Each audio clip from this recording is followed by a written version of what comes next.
Hi ವೀಕ್ಷಕರೇ, ಎಲ್ಲರಿಗೂ ನಮಸ್ಕಾರ.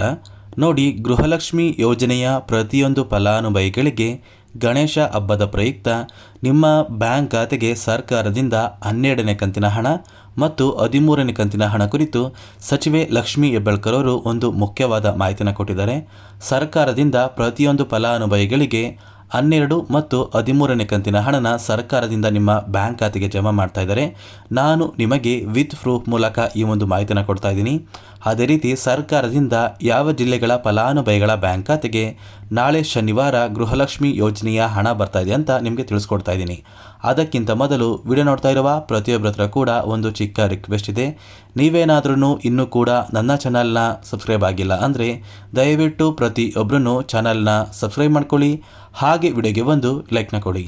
ಹೌದು ವೀಕ್ಷಕರೇ, ಗೃಹಲಕ್ಷ್ಮಿ ಯೋಜನೆಯ ಪ್ರತಿಯೊಂದು ಫಲಾನುಭವಿಗಳಿಗೆ ಸಚಿವೆ ಲಕ್ಷ್ಮೀ ಹೆಬ್ಬಾಳ್ಕರ್ ಅವರು ಒಂದು ಮುಖ್ಯವಾದ ಮಾಹಿತಿನ ಕೊಟ್ಟಿದ್ದಾರೆ. ಈಗಾಗಲೇ ಸಾಕಷ್ಟು ಫಲಾನುಭವಿಗಳು 12ನೇ ಕಂತಿನ ಹಣ ನಮ್ಮ ಬ್ಯಾಂಕ್ ಖಾತೆಗೆ ಬಂದಿಲ್ಲ ಅಂತ ಹೇಳ್ತಾ ಇದ್ದೀರಿ. ಇಂತಹ ಪ್ರತಿಯೊಂದು ಫಲಾನುಭವಿಗಳಿಗೆ ಸರ್ಕಾರದಿಂದ 12 ಮತ್ತು 13ನೇ ಕಂತಿನ ಹಣ ನಿಮ್ಮ ಬ್ಯಾಂಕ್ ಖಾತೆಗೆ ಜಮಾ ಆಗ್ತಾ ಇದೆ. ಸಚಿವೆ ಲಕ್ಷ್ಮೀ ಹೆಬ್ಬಾಳ್ಕರ್ ಅವರೇ ಈ ಒಂದು ಮಾಹಿತಿನ ಕೊಟ್ಟಿದ್ದಾರೆ. ನಾನು ನಿಮಗೆ ವಿತ್ ಪ್ರೂಫ್ ಮೂಲಕ ಈ ಒಂದು ಮಾಹಿತಿಯನ್ನು ತಿಳಿಸ್ತಾ ಇದ್ದೀನಿ. ದಯವಿಟ್ಟು ಪ್ರತಿಯೊಬ್ಬರೂ ಈ ಒಂದು ಆಡಿಯೋನ ಕೇಳಿ. ಎಲ್ಲ ಜಿಲ್ಲೆಗಳಲ್ಲಿ 11ನೇ ಕಂತಿನ ಹಣ ಬಂದಿದೆ. 12 ಮತ್ತು 13ನೇ ಕಂತಿನ ಹಣ ಈಗ ಬಿಡುಗಡೆ ಮಾಡ್ತೀವಿ. ಎಲ್ಲ ಜಿಲ್ಲೆಗಳಿಗೂ ಈಗಾಗಲೇ ಗೃಹಲಕ್ಷ್ಮಿ ಯೋಜನೆಯ 11ನೇ ಕಂತಿನ ಹಣ ಬಂದಿದೆ. ಗಣೇಶ ಹಬ್ಬದ ಪ್ರಯುಕ್ತ ಶನಿವಾರದಿಂದ ಪ್ರತಿಯೊಂದು ಫಲಾನುಭವಿಗಳಿಗೆ ಅಂದರೆ ಸೆಪ್ಟೆಂಬರ್ 7ರಿಂದ ಸರ್ಕಾರ ಗೃಹಲಕ್ಷ್ಮಿ ಯೋಜನೆಯ 12 ಮತ್ತು 13ನೇ ಕಂತಿನ ಹಣನ ಜಮಾ ಮಾಡ್ತಾ ಇದ್ದಾರೆ. ಈ ಒಂದು ಮಾಹಿತಿ ಖಂಡಿತವಾಗಿಯೂ ನಿಜ. ಸಚಿವೆ ಲಕ್ಷ್ಮೀ ಹೆಬ್ಬಾಳ್ಕರ್ ಅವರೇ ಈ ಒಂದು ಮಾಹಿತಿನ ಕೊಟ್ಟಿದ್ದಾರೆ. ಹಾಗಾದರೆ ಈ 12 ಮತ್ತು 13ನೇ ಕಂತಿನ ಹಣ ಯಾವ ಜಿಲ್ಲೆಗಳ ಫಲಾನುಭವಿಗಳ ಬ್ಯಾಂಕ್ ಖಾತೆಗೆ ಬರ್ತಾ ಇದೆ ಅಂತ ನೀವು ಕೇಳಬಹುದು. ನೋಡಿ ವೀಕ್ಷಕರೇ, ಗೃಹಲಕ್ಷ್ಮಿ ಯೋಜನೆಯ 12ನೇ ಕಂತಿನ ಹಣ ಮತ್ತು 13ನೇ ಕಂತಿನ ಹಣನ ಸರ್ಕಾರ 4 ವಿಭಾಗಗಳಾಗಿ ಪ್ರತಿಯೊಂದು ಫಲಾನುಭವಿಗಳಿಗೆ ಹಂತ ಹಂತವಾಗಿ 4 ಹಂತಗಳಲ್ಲಿ ನಿಮ್ಮ ಬ್ಯಾಂಕ್ ಖಾತೆಗೆ ಬಿಡುಗಡೆ ಮಾಡ್ತಾ ಇದೆ. ಮೊದಲ ಹಂತದಲ್ಲಿ ಚಾಮರಾಜನಗರ, ಚಿಕ್ಕಮಗಳೂರು, ದಕ್ಷಿಣ ಕನ್ನಡ, ಹಾಸನ, ಕೊಡಗು, ಮಂಡ್ಯ, ಮೈಸೂರು ಮತ್ತು ಉಡುಪಿ ಈ ಜಿಲ್ಲೆಗಳಿಗೆ ಸರ್ಕಾರ ಮೊದಲ ಹಂತದಲ್ಲಿ 12 ಮತ್ತು 13ನೇ ಕಂತಿನ ಹಣನ ಬಿಡುಗಡೆ ಮಾಡ್ತಾ ಇದೆ. ಅದೇ ರೀತಿ ಎರಡನೆಯ ಹಂತದಲ್ಲಿ ಬಳ್ಳಾರಿ, ಬೀದರ್, ಕಲಬುರಗಿ, ಕೊಪ್ಪಳ, ರಾಯಚೂರು, ಯಾದಗಿರಿ, ವಿಜಯನಗರ ಈ ಜಿಲ್ಲೆಗಳಿಗೆ ಎರಡನೆಯ ಹಂತದಲ್ಲಿ 12 ಮತ್ತು 13ನೇ ಕಂತಿನ ಹಣ ಜಮಾ ಆಗ್ತಾ ಇದೆ. ಅದೇ ರೀತಿ ಮೂರನೆಯ ಒಂದು ಹಂತದಲ್ಲಿ ಬೆಂಗಳೂರು ನಗರ, ಬೆಂಗಳೂರು ಗ್ರಾಮಾಂತರ, ರಾಮನಗರ, ಚಿಕ್ಕಬಳ್ಳಾಪುರ, ಚಿತ್ರದುರ್ಗ, ದಾವಣಗೆರೆ, ಕೋಲಾರ, ಶಿವಮೊಗ್ಗ ಮತ್ತು ತುಮಕೂರು ಈ ಜಿಲ್ಲೆಗಳಿಗೆ ಮೂರನೆಯ ಹಂತದಲ್ಲಿ 12 ಮತ್ತು 13ನೇ ಕಂತಿನ ಹಣ ಜಮಾ ಆಗ್ತಾ ಇದೆ. ಅದೇ ರೀತಿ ನಾಲ್ಕನೆಯ ಹಂತದಲ್ಲಿ ಬಾಗಲಕೋಟೆ, ಬೆಳಗಾವಿ, ವಿಜಯಪುರ, ಧಾರವಾಡ, ಗದಗ, ಹಾವೇರಿ ಮತ್ತು ಉತ್ತರ ಕನ್ನಡ ಈ ಜಿಲ್ಲೆಗಳಿಗೆ ನಾಲ್ಕನೆಯ ಹಂತದಲ್ಲಿ ಗೃಹಲಕ್ಷ್ಮಿ ಯೋಜನೆಯ 12 ಮತ್ತು 13ನೇ ಕಂತಿನ ಹಣ ಬರ್ತಾ ಇದೆ.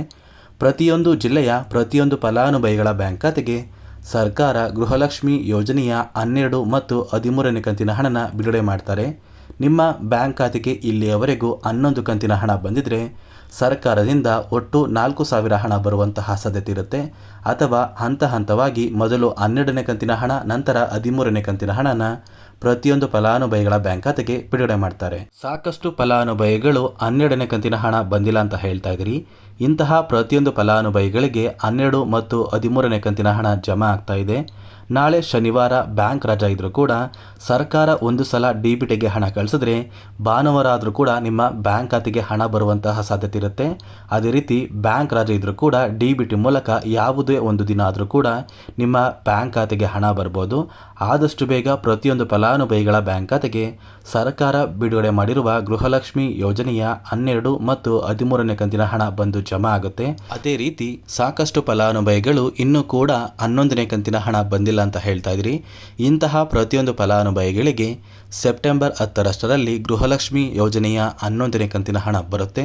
ಸೆಪ್ಟೆಂಬರ್ 20ರಷ್ಟರಲ್ಲಿ ಪ್ರತಿಯೊಂದು ಫಲಾನುಭವಿಗಳ ಬ್ಯಾಂಕ್ ಖಾತೆಗೆ 12 ಮತ್ತು 13ನೇ ಕಂತಿನ ಹಣ ಜಮಾ ಆಗುತ್ತೆ ಅಂತ ಸರ್ಕಾರ ಒಂದು ಮಾಹಿತಿನ ಕೊಟ್ಟಿದೆ.